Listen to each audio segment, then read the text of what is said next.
आपल्याकडे भरपूर डेटा असतो, पण त्यातून आपल्याला हवी असलेली उत्तरं कशी मिळवायची हाच तर खरा प्रश्न आहे, बरोबर ना? आज आपण एसक्यूएल फंक्शन्सच्या मदतीनं हेच कोडं सोडवणार आहोत. चला तर मग सुरू करूया. विचार करा, आपल्याकडे डेटाचा डोंगर आहे, पण त्यातून नेमकी माहिती कशी काढणार? समजा आपल्याला हे जाणून घ्यायचंय की आपल्या वर्गात एकूण किती मुलं आहेत किंवा त्यांना सरासरी किती गुण मिळालेत. हे प्रश्न ऐकायला सोपे वाटतात, पण डेटाच्या डोंगरातून ही उत्तरं शोधणं हे एक चॅलेंज असू शकतं. आणि इथेच एसक्यूएल फंक्शन्सची जादू सुरू होते. सोप्या भाषेत सांगायचं झालं ना, तर ह्या डेटाशी गप्पा मारण्यासाठी बनवलेल्या रेडीमेड कमांड्स आहेत. या वापरून आपण डेटावर कोणतीही गणना किंवा बदल अगदी सहज करू शकतो. ओके, तर मग ह्यात जरा खोलात शिरूया. या सगळ्या पॉवरफुल कमांड्सना आपण फक्त 2 सोप्या प्रकारांमध्ये विभागू शकतो. आणि एकदा का हे 2 प्रकार समजले ना, की बाकी सगळं अगदी सोपं होऊन जातं. तर पहिला प्रकार आहे ॲग्रिगेट फंक्शन्स. म्हणजे काय? तर ते अख्ख्या ग्रुपवर काम करतात आणि एकच उत्तर देतात. उदाहरणार्थ संपूर्ण वर्गाची सरासरी काढणं. आणि दुसरा प्रकार सिंगल रो फंक्शन्स. हे प्रत्येक रेकॉर्डवर म्हणजे प्रत्येक ओळीवर एक एक करून काम करतात.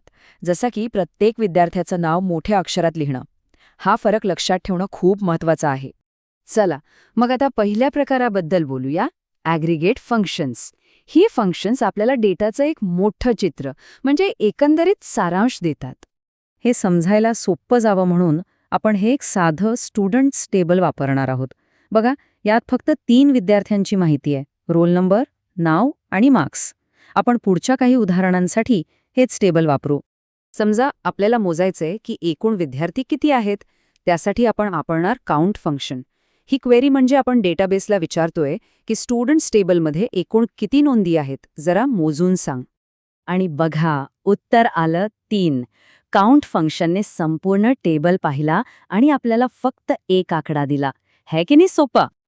आता समजा सगळ्या विद्यार्थ्यांच्या मार्क्सची बेरीज हवी असेल तर त्यासाठी आहे सम फंक्शन. ही क्वेरी सरळ सरळ मार्क्स कॉलममधल्या सगळ्या आकड्यांची बेरीज करून देईल. अगदी तसंच एव्हीजी फंक्शन सरासरी काढतं. आणि जर आपल्याला सगळ्यात जास्त किंवा सगळ्यात कमी मार्क्स कोणाचे आहेत हे शोधायचं असेल तर त्यासाठी मॅक्स आणि मिन फंक्शन्स आहेत.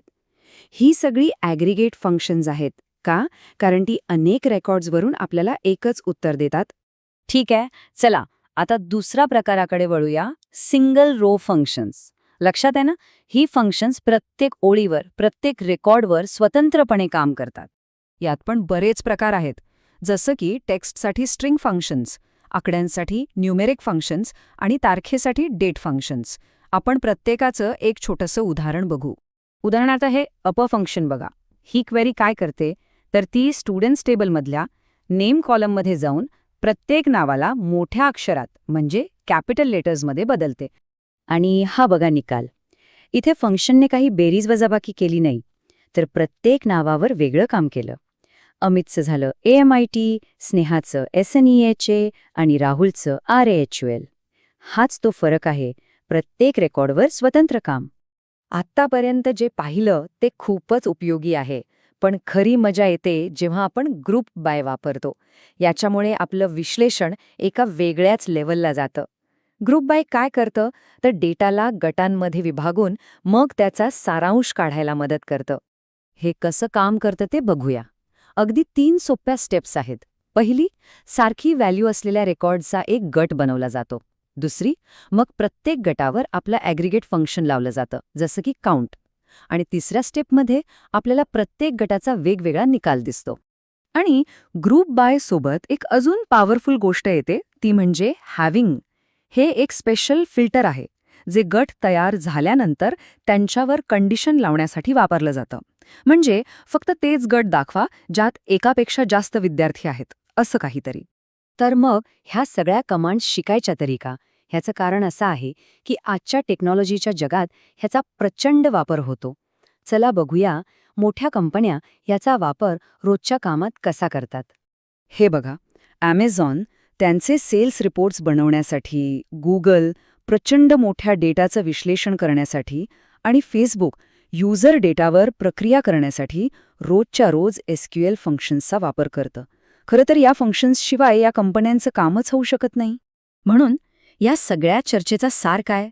तर एसक्यूएल फंक्शन्स म्हणजे डेटावर कॅल्क्युलेशन्स किंवा बदल करण्यासाठीच्या रेडीमेड कमांड्स. त्या डेटाच्या समुद्रातून आपल्याला हवी असलेली माहिती बाहेर काढण्याचा एक सोपा आणि अत्यंत प्रभावी मार्ग आहे. तर मग आज आपण एसक्यूएल फंक्शन्सची ताकद पाहिली. आता खरा प्रश्न हा आहे की हे नवं ज्ञान वापरून आपल्या डेटाला कोणते नवीन इंटरेस्टिंग प्रश्न विचारता येतील.